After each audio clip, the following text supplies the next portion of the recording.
Merosit memberikan perlindungan 24 jam dari keluhan asam lambung.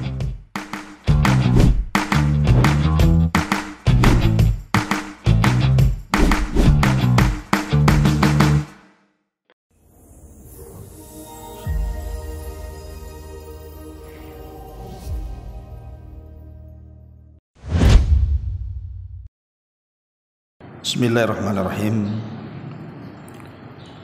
Assalamualaikum warahmatullahi wabarakatuh. Bihamdillahi wassalatu wassalamu ala rasulillah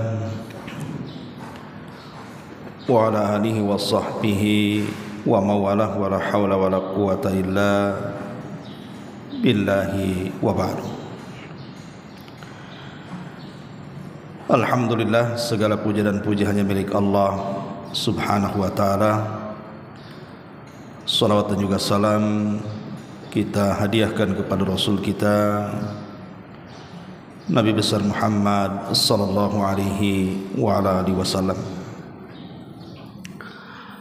Ma'asyiral muslimat yang dimuliakan Allah Subhanahu wa ta'ala, alhamdulillah di pagi ini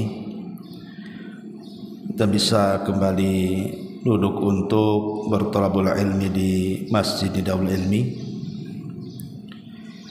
dan pembahasan yang kita akan bahas insyaallah kita akan membahas beberapa amalan harian yang memiliki keistimewaan sangat besar sekali untuk menghilangkan kesulitan-kesulitan yang terkadang kita buntu untuk menghadapinya. Tapi biiznillah, dengan izin Allah Subhanahu wa ta'ala, dengan amalan-amalan ini, maka berdasarkan Al-Quran dan Sunnah Nabi SAW, kalau kita amalkan dalam kehidupan kita, maka akan bisa menguraikan setiap permasalahan yang kita hadapi. Apa saja amalan-amalan itu? Ma'asyiral muslimat yang dimuliakan Allah Subhanahu wa ta'ala, setiap kita, saya, ibu atau siapapun, dalam kehidupan ini pasti ada saja masalah. Dan terkadang masalah itu bukan satu, tetapi bertumpuk-tumpuk. Terkadang satu masalah belum kelar, datang pula masalah yang lainnya. Baik masalah itu berkaitan dengan ekonomi, baik masalah itu berkaitan dengan keluarga, baik masalah itu berkaitan dengan kesehatan, dan masalah-masalah yang lainnya. Karena selama kita hidup di dunia ini dipastikan banyak masalah. Karena kehidupan yang tidak ada masalah itu hanya di sorga. Kalau kita masih hidup di dunia ini pasti banyak masalah. Dan tentu yang namanya masalah itu kan terkadang besar, terkadang kecil, terkadang sedikit, terkadang banyak. Terkadang kita bisa lepas dari masalah itu, terkadang buntu untuk menghadapi masalah itu. Tetapi syariat Islam ini syariat yang sempurna, mengatur segalanya. Termasuk juga Allah Subhanahu wa ta'ala mengarahkan kepada kita untuk melakukan beberapa amalan lewat lisan Nabi SAW tentunya, yang dengan amalan-amalan itu biiznillah, dengan izin Allah dan dengan keyakinan kita kepada Allah Subhanahu wa ta'ala, insyaallah masalah-masalah yang kita hadapi itu akan mudah diuraikan. Apa saja? Yang pertama, taqwallahi azza wa jalla, meningkatkan ketakwaan kita kepada Allah Subhanahu wa ta'ala. Karena Allah Subhanahu wa ta'ala yang mengatakan di dalam Al-Qur'anul Karim, "Wa man yattaqillaha yaj'al lahu makhraja." Barang siapa yang bertakwa kepada Allah Subhanahu wa taala, maka Allah Subhanahu wa taala akan mudahkan jalan keluarnya. Ini janji Allah. Jadi Allah Subhanahu wa taala berjanji dalam Al-Qur'an, siapapun yang meningkatkan ketakwaan kita kepada Allah Subhanahu wa taala, maka masalah serumit apapun, maka pasti Allah Subhanahu wa taala akan carikan jalan keluarnya. Bagaimana cara menguraikannya? Allah nanti akan bimbing itu. Karena kita tahu bahwa semua permasalahan yang kita hadapi itu kan memang datang dari Allah. Allah yang menciptakan masalah itu. Tetapi kita yakin bahwa dengan semakin dekatnya kita kepada Allah, Allah akan mengangkat masalah yang Ia ciptakan sendiri. Di dalam surah Al-A'raf ayat 96, Allah Subhanahu wa taala mengatakan, "Walau anna ahlal qura amanu wattaqau la fatahna 'alaihim barakatim minas sama'i wal ardh." Kalau seandainya penduduk negeri itu mau beriman dan bertakwa, maka kami akan buka atas mereka berkah dari langit dan berkah dari bumi. Maksud berkah dari langit dan bumi artinya kebaikan. Dan kebaikan itulah yang kemudian menjadikan kita terhindar dari permasalahan. Secara logika, kalau seandainya kita ini butuh sesuatu, entah mungkin kita butuh modal, atau hendak membangun usaha, atau hendak membangun rumah, membeli tanah, pokoknya berkaitan dengan uang lah. Kemudian kita punya saudara, punya teman yang baik dengan kita, dan dia orang kaya raya. Dan kalau seandainya kita meminta kepada dia, pasti dia akan ngasih, karena baiknya orang itu kepada kita. Itu saja kita ini sudah rasanya sudah tenang. Ini baru makhluk dengan makhluk. Macam mana kalau yang membantu kita itu adalah Allah Subhanahu wa taala, Zat yang maha kaya, yang maha mampu melakukan segala-galanya. Tentu harusnya kita lebih tenang lagi, karena sebesar apapun permasalahan, kalau Allah ikut campur tangan itu, maka masalah itu akan mudah diuraikannya. Tapi sekecil apapun masalah, kalau Allah tidak di dalamnya, maka akan sulit keluar dari situ. Makanya yang pertama adalah taqwallahi azza wa jalla. Bertakwalah kepada Allah azza wa jalla dengan menjalankan perintah dan menjauhi larangan. Ini yang pertama. Yang kedua, at-taubatu wal istighfar.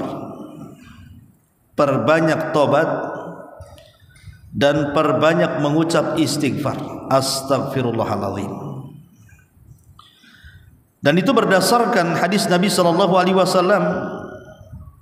Kata Nabi sallallahu alaihi wasallam, "Man lazimal istighfar ja'alallahu min kulli dhikin faraja wa min kulli hamin makhraja wa razaqahu Allahu min haitsu la yahtasib." Siapa yang melazimkan istighfar, kata Nabi sallallahu alaihi wasallam, maka Allah akan jadikan pada setiap kesempitannya kelapangan, setiap kegundahannya kebahagiaan, dan Allah akan kirim rizki kepadanya dari arah yang tidak disangka-sangka selama ini. Jadi Nabi SAW menjanjikan, kalau hidup kita ingin berkah, jauh dari permasalahan, diuraikan kesulitannya, maka perbanyaklah taubat dan istighfar. Karena biasanya kesulitan datang itu karena dosa. Jadi kenapa kita ini tidak henti-hentinya dicoba oleh Allah Subhanahu wa ta'ala, diberikan ujian dengan berbagai macam kesulitan yang menumpuk? Itu salah satu sebab itu karena dosa. Dan itu sebagaimana hadis Nabi SAW, innal abda la yuhramur rizqu bidzambi yusibu. Sesungguhnya seorang hamba itu diharamkan mendapatkan rizki karena dosa yang dilakukannya. Dan rizki itu tidak mesti harta. Rizki itu juga kelapangan dada, kebahagiaan keluarga, kebahagiaan bertetangga, kebahagiaan berkawan, dan begitu seterusnya. Itu semua rizki. Lah terkadang rizki-rizki itu, kata Nabi SAW, bisa tercabut. Yang tadinya bahagia tiba-tiba sengsara, yang tadinya murah senyum artinya banyak menangisnya, dan begitu seterusnya, karena boleh jadi itu diakibatkan dosa. Maka dengan tobat dan istighfar inilah yang bisa mengeluarkan kita dari kesulitan. Makanya di zaman Hasan Al-Basri rahimahullahu ta'ala, ada 3 orang yang mengadu tentang 3 kesulitan yang berbeda. Yang pertama mengadu soal desanya, kampungnya, yang terjadi paceklik berkepanjangan sehingga tidak pernah turun hujan, dan itu menyiksa. Kemudian minta solusi kepada Imam Hasan Al-Basri apa yang harus dilakukannya. Kemudian yang kedua, ada orang yang datang kepada Imam Hasan Al-Basri mengeluhkan dia sudah menikah lama tapi tidak diberikan karunia berupa momongan dan anak. Kemudian yang ketiga, ada orang yang mengadu karena kefakirannya, karena kemiskinannya, susah cari pekerjaan, dan begitu seterusnya. Tetapi Imam Hasan Al-Basri hanya menasihati dengan satu kata. Apa kata Imam Hasan Al-Basri? Istaghfiru rabbakum. Beristighfarlah kalian kepada Rabb kalian. Jadi 3 orang yang bermasalah dengan permasalahan yang berbeda-beda ini bertanya, wahai Imam, masalah kami ini kekeringan, masalah si anu karena tak punya anak, masalah si anu karena kefakiran. Kenapa jawabannya sama? Kami disuruh banyak istighfar. Kemudian Imam Hasan Al-Basri membacakan sebuah ayat dalam surah Nuh. Faqultu astaghfiru rabbakum innahu kana ghaffara. Yursilis samaa 'alaikum midrara wa yumdidkum bi amwali wa banin wa yaj'al lakum jannatin wa yaj'al lakum anhara. Aku katakan, kata Nuh kepada kaumnya, banyak-banyaklah istighfar kalian kepada Rabb kalian. Kenapa demikian? Karena ketika itu di zaman Nabi Nuh pernah terjadi kekeringan, paceklik selama 40 tahun. Jadi zaman Nabi Nuh itu pernah tidak turun hujan 40 tahun. Bayangkan kita seminggu nggak turun hujan saja, udah panas kan gitu, udah menjerit kita rasanya kan. Ini 40 tahun tidak turun hujan di zaman Nabi Nuh. Jadi Nabi Nuh alaihi salatu wassalam itu menasihati kaumnya dan mengatakan, perbanyaklah istighfar kalian kepada Rabb kalian, karena dia zat yang maha pengampun lagi maha pengasih. Kalau kalian mau istighfar, kata Nuh alaihi salam, yursilis samaa 'alaikum midrara, maka Allah akan turunkan hujan kepada kalian. Wa yumdidkum bi amwalin wa banin, dan Allah akan memperbanyak harta dan keturunan kalian. Wa yaj'al lakum jannatin wa yaj'al lakum anhara, bahkan sungai-sungai kalian akan dipenuhi air dan hutan-hutan kalian akan disuburkan. Ini janji Allah kepada kita dalam Quran. Ini yang kedua. Jadi kalau kita ingin terlepas dari kesulitan, cobalah amalkan memperbanyak taubat dan istighfar. Yang ketiga, banyak-banyaklah bersyukur kepada Allah Azza wa Jalla. Terkadang manusia itu dilupakan akan nikmat yang Allah anugerahkan sebelumnya, baru ingat ketika ditimpa musibah. Banyak orang-orang yang diberikan kesehatan, contohnya kan, diberikan kesehatan, waktu sehat itu lupa sama Allah. Jangan lagi cerita sholat, cerita hadir di majelis ilmu, lisan mengucapkan kalimat-kalimat zikir saja lupa kadang-kadang, bahkan sama sekali tidak ingat. bahkan dikiranya dia tidak akan sakit, bahkan yang lebih parah dikiranya dia tidak akan mati. Tapi sekali Allah coba dengan penyakit, dia pun kemudian tumbang, tidak bisa bergerak, boleh jadi stroke atau yang semacamnya. Baru dia ingat Allah, baru dia berzikir, baru istighfar, takut mati. Apa harus nunggu sakit dulu baru takut mati? Ketika sehat kemana? Padahal nikmat sehat itu akan ditanyakan. Sihhatuka qabla saqami, kata Rasul, sehatmu sebelum sakitmu akan ditanya. Kalau seandainya kita tidak pernah mengingat Allah di waktu senang, jangan harap Allah akan ingat kita di waktu susah. Karena hanya orang-orang yang diperhatikan Allah di waktu susah itu, ketika di waktu senang dia betul-betul mengenal Allah Subhanahu wa taala. Kata Nabi sallallahu alaihi wasallam, ta'arraf ilallahi fir raha ya'rifka fi syiddah. Kenali Allah di waktu engkau senang, nanti Allah akan kenal engkau di waktu susah. Maka kalau ingin dihilangkan kesulitan kita, banyak-banyaklah bersyukur kepada Allah. Bersyukur akan nikmat, minimalnya kalau kita kena musibah, bersyukur akan nikmat yang masih ada. Umpamanya ibu sakit, jangan ibu lah, yang lain aja ya. Contoh si A sakit, kalau dia bisa bersyukur Bu, maka biasanya dia akan melihat ke yang lainnya. Oh, tetangga saya juga ada yang sakit, rupanya dia lebih parah dibandingkan saya. Alhamdulillah, bersyukur dia. Ataupun mamanya kayak semalam nih kan, terjadi musibah nih, angin di mana-mana di Kota Batam ini. Entah enggak di Batu Haji, di Batam Center, di mana-mana saya lihat tuh. Ada yang terangkat rumahnya, ada yang pohonnya jatuh, tiang listrik tumbang, macam-macam. Pokoknya kan ibu merasalah semalam gimana kan waktu maghrib itu. Terkadang kalau seandainya Allah takdirkan, boleh jadi mungkin rumah kita terkena musibah, entah terangkat atapnya ya, tapi kita masih bersyukur. Nasib baik baru rumah saja yang hilang atapnya, coba kalau saya yang hilang kepalanya, nah, kan jadi masih bersyukur juga. Alhamdulillah saya selamat, rumah saja yang rusak. Itu namanya bersyukur Bu. Bersyukur akan nikmat yang tersisa, jangan terpikir musibah yang ada. Sebab kalau orang banyak berpikir soal musibah yang ada, dia lupa dengan nikmat Allah yang tersisa, itu nggak akan pernah bahagia hidupnya.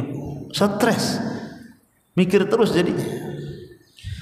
Makanya syukur itu salah satu yang bisa mendatangkan nikmat. Allah Subhanahu wa taala mengatakan, la in syakartum la azidannakum wa la in kafartum inna adzabi lasyadid. Kalau kalian bersyukur kepada Allah, ku tambah nikmatku untuk kalian. Tapi kalau kalian kufur, justru azabku menanti kalian. Ini yang ketiga. Yang keempat, as-shadaqatu wal infaqu fi sabilillah. Bersedekah. Justru yang menghilangkan kesulitan itu bersedekah. Makanya ada istilah dalam Quran itu, wa man qudira alaihi rizqu fal yunfik. Kalau disempitkan rizkinya, biar lapang, berinfak. Ini Allah yang mengatakan. Masa sih Ustaz, saya ini sudah jatuh, ketimpa tangga, ketimpa genteng lagi, banyak timpa. Cemana saya akan keluar? Infak pun tak ada ya. Bersedekahlah walaupun sedikit. Boleh jadi sedekah itu menjadikan Allah lapangkan rizki kita. Karena Rasul yang mengatakan, ma naqasa min malis sadaqati bal yazdad bal yazdad bal yazdad. Tidak mungkin berkurang harta yang disedekahkan, bahkan bertambah, bertambah, bertambah dan bertambah. 3 kali Rasul mengatakan seperti itu. Dan harus yakin kita ini bermuamalah dengan zat yang maha kaya. Jangan perlu takut. Jangan pernah takut, karena kita sedang bermuamalah dengan zat yang maha kaya. Karena biasanya setan yang datang ke telinga kita mengatakan, jangan infak nanti kau fakir, jangan infak nanti kau miskin, ya'idukumul faqra wa ya'murukum bil fahsya. Ujung-ujungnya ketika dia terhasut dengan setan tak mau infak, akhirnya betul-betul tak mau infak, maka uangnya diwaswasi setan, gunakan uang itu untuk maksiat, gunakan uang itu untuk maksiat. Itulah wa ya'murukum bil fahsya. Ya. Ini yang keempat. Yang kelima, al-atfu wal ihsan bid-du'afa. Lembut dan senantiasa berbuat baik kepada orang-orang yang lemah, orang-orang yang jauh lebih fakir dari kita. Terkadang saya lihat kan di Batam ini ada perumahan itu kontrasnya begini. Itu perumahan menengah ke atas, ya boleh dikata elit lah. Tapi kemudian terpagar di situnya ada rumah ruli sampingnya. Saya lihat ada beberapa rumah orang-orang kaya raya itu sampingnya ruli, rumah liar, orang-orang miskin. Ya. Ini terkadang ada orang-orang kaya tak punya hati. Di sampingnya dipertontonkan orang-orang lemah, orang-orang miskin, tapi tidak punya kasihan sama mereka. Pada itu kesempatan itu, ya kan? Nanti kalau digusur di situ, hilanglah orang-orang miskin itu di situ. Jadi Anda ini kalau tinggal di rumah-rumah orang kaya, siapapun lah yang kebetulan punya tetangga orang-orang gak mampu, ini kesempatan besar sebenarnya, supaya Allah banyak memberikan berkah kepada kita, menghilangkan kesulitan kita, bantu sebagian harta kita untuk mereka. Karena Rasul yang mengatakan dalam Al-Quran itu, dalam hadis Nabi mengatakan, hal tungsaruna wa turzakuna illa bidu'aifikum. Tidakkah kalian ditolong dan diberikan rezeki itu kecuali karena orang-orang lemah di antara kalian. Jadi penyebab orang itu bisa kaya karena ada orang lemah di sekitarnya. Doa-doa mereka itu mustajab. Ya. Dan ketika kita bersedekah kepada orang-orang lemah itu, bukan kita yang berhajat kepada mereka, bukan mereka yang berhajat kepada kita, kita yang berhajat kepada mereka. Karena ada orang yang merendahkan orang miskin, seolah-olah yang butuh itu orang miskin kepada kita yang kaya. Salah, Anda yang kaya butuh kepada orang miskin. Karena Anda ditolong dan diberikan rizki itu karena mereka. Jadi menolong saudara-saudara kita yang tidak mampu itu bisa menghilangkan kesulitan hidup kita. Ini yang keenam, yang kelima. Kemudian yang keenam, al-isti'anatu billah. Kalau kita banyak masalah, dirundung dengan berbagai macam kesulitan dalam kehidupan kita ini, cobalah minta pertolongan kepada Allah. Kapan itu? Ambil di waktu-waktu mustajab doa. Seperti apa mustajab doa? Malam hari, di sepertiga malam akhir, itu mustajab doa tuh. Ibu bangun di jam 12 atau jam 1 gitu kan, kemudian mengambil wudhu, kemudian ibu tahajud di situ, kemudian setelah itu angkat kedua tangan, minta kepada Allah diselesaikan masalahnya. Tidak ada yang mustahil bagi Allah. Walaupun bagi kita mustahil keluar dari kesulitan, bagi Allah itu mungkin semua. Tidak ada yang mustahil bagi Allah.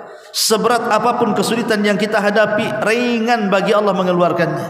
Karena Allah yang menciptakan kesulitan, Allah juga yang akan mengeluarkan kita dari kesulitan kan. Minta kepada Allah dengan cara isti'anah, minta pertolongan kepada Allah Subhanahu wa taala supaya dikeluarkan dari kesulitan kita itu. Kapan itu? Ambil waktu-waktu mustajab doa. Kan waktu-waktu mustajab doa kan banyak, salah satunya yang terbaik adalah di sepertiga malam akhir, dan yang lebih baik lagi di saat kita sedang sujud, karena disitulah kedekatan kita dengan Allah Subhanahu wa taala, sedang sujud, sedang tahajud, minta kepada Allah. Ini yang keenam. Yang ketujuh, akhdhu bil asbab. Ambil sebab. Ya. Ambil sebab. Ketika Siti Hajar ditinggal oleh Ibrahim bersama Ismail di sebuah lembah. Sudah habis makanan dan minuman, tidak ada orang yang melintas di situ, tidak ada tanaman dan pepohonan, tidak ada pula makanan dan minuman. Pokoknya secara logika harus mati tuh dua manusia mulia, Hajar dan juga Ismail. Tetapi Hajar mengajarkan kepada kita bentuk tawakal dengan cara apa? Akhdhu bil asbab, mencari sebab. Makanya Hajar kemudian berusaha untuk mencari air, bergerak ke sana, bergerak kemari, naik ke bukit Safa, turun ke bukit Marwah, balik lagi ke Safa, balik lagi ke Marwah, sampai 7 putaran. Ketika sana sini nggak dapat air, dia khawatir dengan putranya Ismail. Segera dia mendekati putranya, rupanya di samping Ismail ada Jibril dengan satu sayapnya menancapkan di tanah sebelah kaki Ismail, keluar air Zam-Zam. Begitulah akhdhu bil asbab, cari sebab dulu. Kalau sudah mencari sebab, nanti Allah yang kasih keinginan kita. Yang jelas cari sebab, doa saja tidak cukup. Jadi malamnya kita berdoa, bermunajat di sepertiga malam akhir, besoknya kita gerak, apa yang kita kehendaki cari.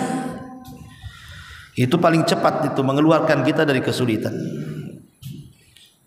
Ini yang nomor 7. Yang nomor 8, tawassul bi asma'illahi wa sifati.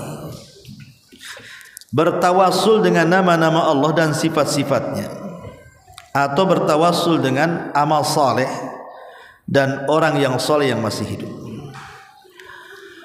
Bertawassul dengan nama-nama Allah itu ya kita sebut nama-namanya. Pamannya ibu kesulitannya apa? Oh, kesulitannya ekonomi, berarti perbanyak mengucapkan kalimat ya Razzaq, ya Razzaq urzuqni, wahidat yang maha pemberi rizki, wahidat yang maha pemberi rizki, berikanlah rizkimu kepadaku. Perbanyak. Kalau ibu yang ingin tobat karena terlampau banyak dosa, perbanyak ya Ghafur, ya Ghafur. Ya. Kalau ibu tidak ingin dibicarakan tetangga, tidak ingin dijelek-jelekan dan direndahkan tetangga karena aib ibu yang ibu hadapi, maka ibu perbanyak menyebut kalimat sitir ya sitir ya sitir usturni, wahidat yang maha penutup aib, wahidat yang maha penutup aib, tutuplah aibku, dan begitu seterusnya. Gunakan nama-nama Allah sesuai dengan hajat ibu. Ibu hajatnya apa? Hajatnya pengen punya anak, ya perbanyak kalimat ya Wahhab, ya Wahhab, berikanlah keturunan kepadaku, dan begitu seterusnya. Maka bertawassul dengan nama-nama Allah dan sifatnya, atau bertawassul dengan amal soleh. Ibu teringat dulu pernah beramal apalah kan itu, entah bersedekah, entah menyayangi tetangga, entah pernah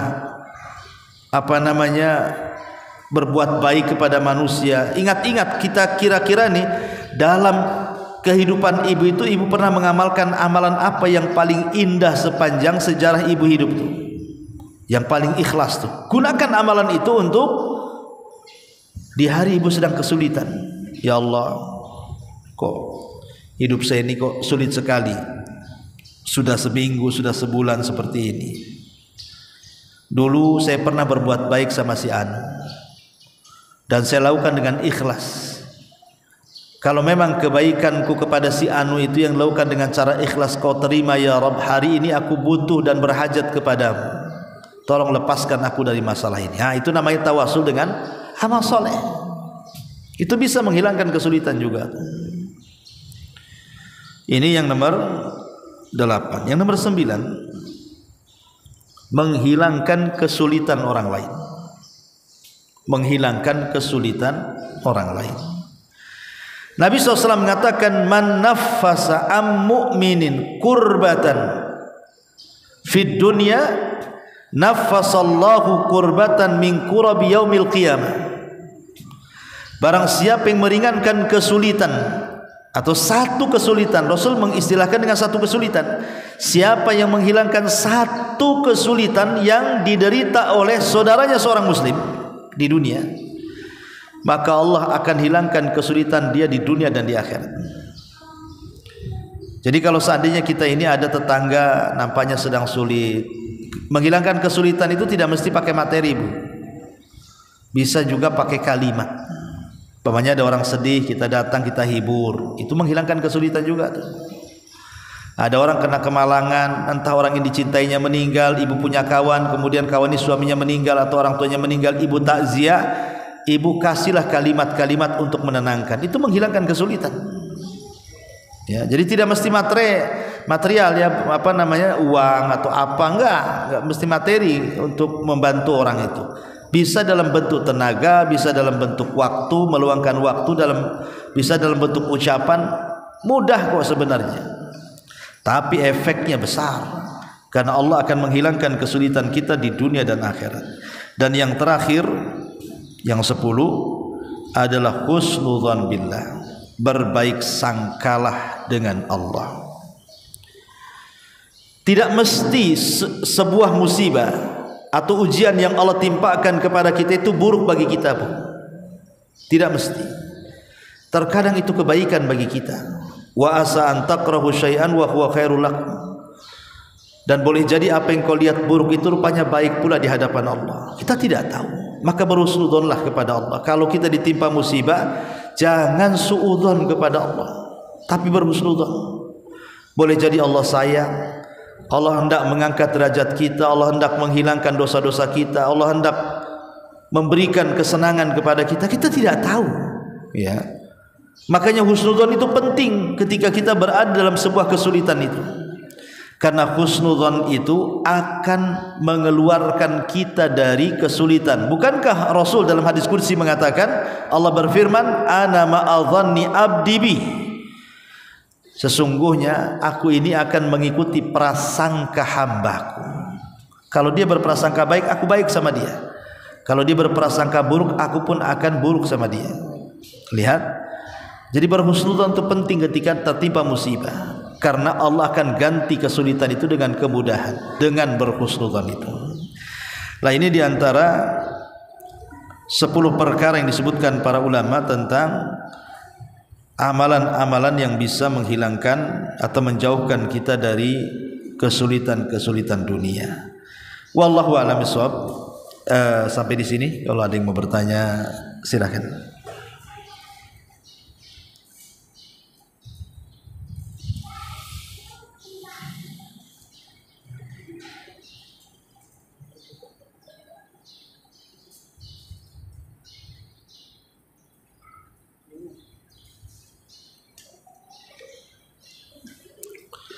Nggak ada, Bu? Taib.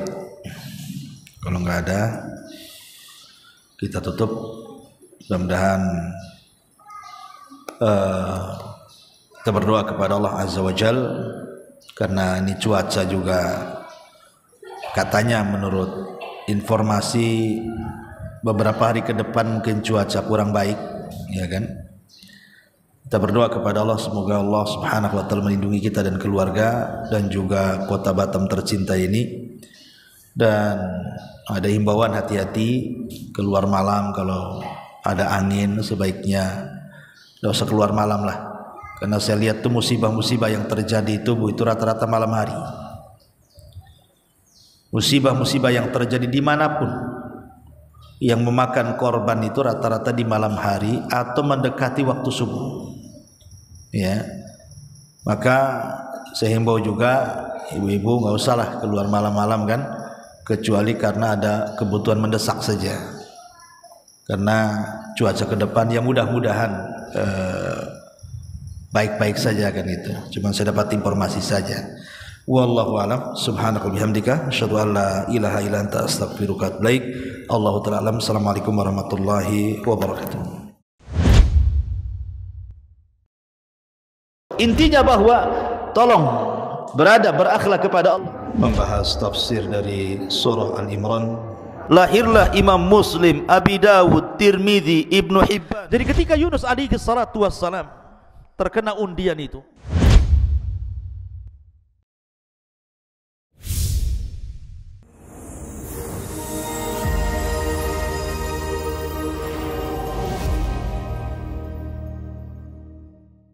Nerosit memberikan perlindungan 24 jam dari keluhan asam lambung.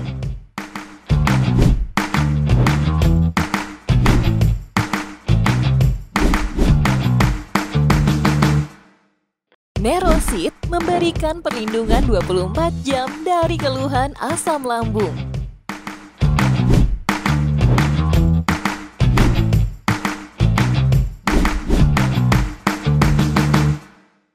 Nerosit memberikan perlindungan 24 jam dari keluhan asam lambung.